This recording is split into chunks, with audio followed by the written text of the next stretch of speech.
Hi, once again, everybody. We are back with James and the Giant Peach. We're on chapter 20. Do you remember what was swimming in the water at the end of the last chapter?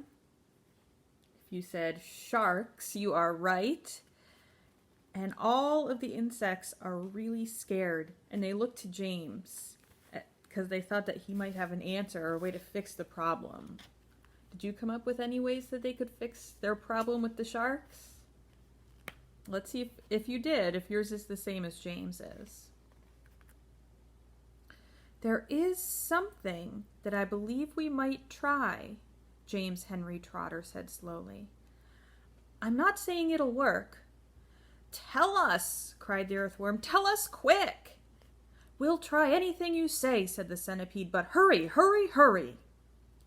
Be quiet and let the boy speak, said the ladybug.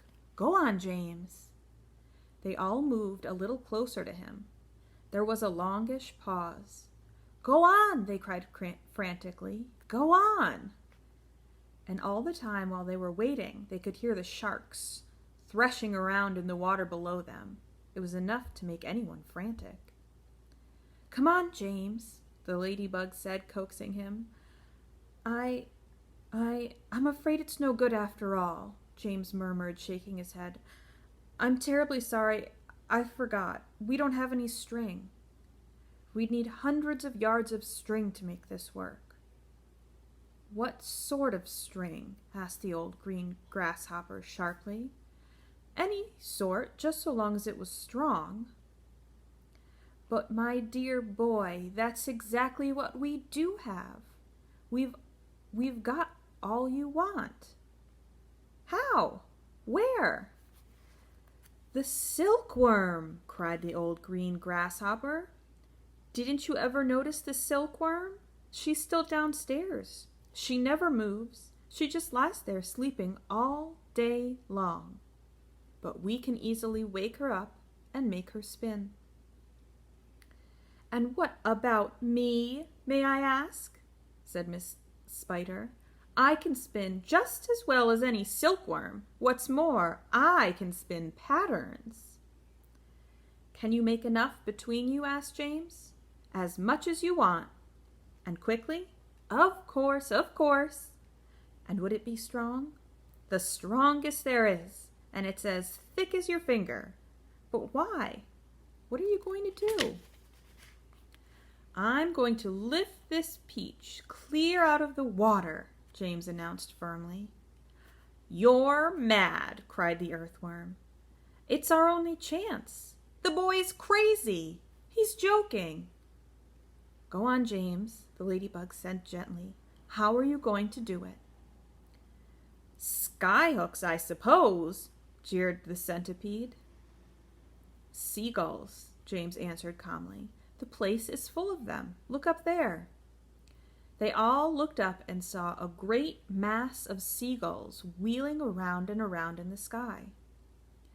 I'm going to take a long silk string, James went on, and I'm going to loop one end of it around a seagull's neck. And then I'm going to tie the other end to the stem of the peach. He pointed to the peach stem, which was standing up like a short thick mast in the middle of the deck. Then I'm going to get another seagull and do the same thing. Again, then another and another. Ridiculous, they shouted. Absurd! Poppycock! Balderdash! Madness! And the old green grasshopper said, How can a few seagulls lift an enormous thing like this up into the air? And all of us as well. It would take hundreds, thousands.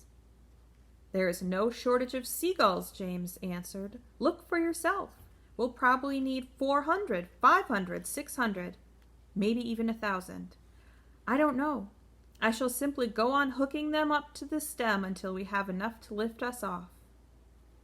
They'll be bound to lift us in the end. It's like balloons. You give someone enough balloons to hold him, I mean really enough, then up he goes. And a seagull has far more lifting power than a balloon. If only we have the time to do it. If only we are not sunk first by those awful sharks. And there's James and all of his insect friends and all those seagulls in the sky.